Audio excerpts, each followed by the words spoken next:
এই যে পোশাকটা পরিবর্তন করছে এক একটা প্রেক্ষাপটে, যেমন ধরেন জুলাই আন্দোলনের পরে পরিবর্তনটা হয়েছে, জুলাই আন্দোলনের কেন্দ্র করে।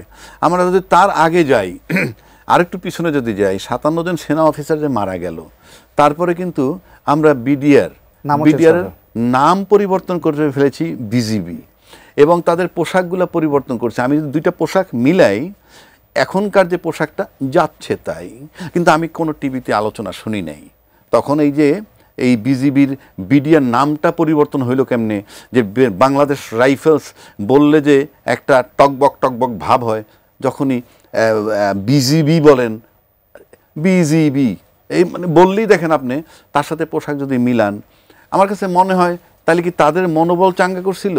ওই পোশাক দেখলে, ওই সময়টা দেখলে মনে হয় মোরাল কারেজ ডাউন হয়ে গেছে। তার চেয়ে বেশি আলোচিত হওয়া উচিত ছিল সেই বিডিআর বিজিবি। তো এখন প্রশ্ন হচ্ছে যে আপনার একটা কথা আছে না, জন্ম হোক যথাযথ, কর্ম হোক ভালো। সুতরাং আপনার অ্যাকশনে দেখাইতে হবে আপনি সার্বভৌমত্বের পক্ষে কিনা, আপনি অ্যাকশনে দেখাইতে হবে আপনি দেশপ্রেমিক কিনা।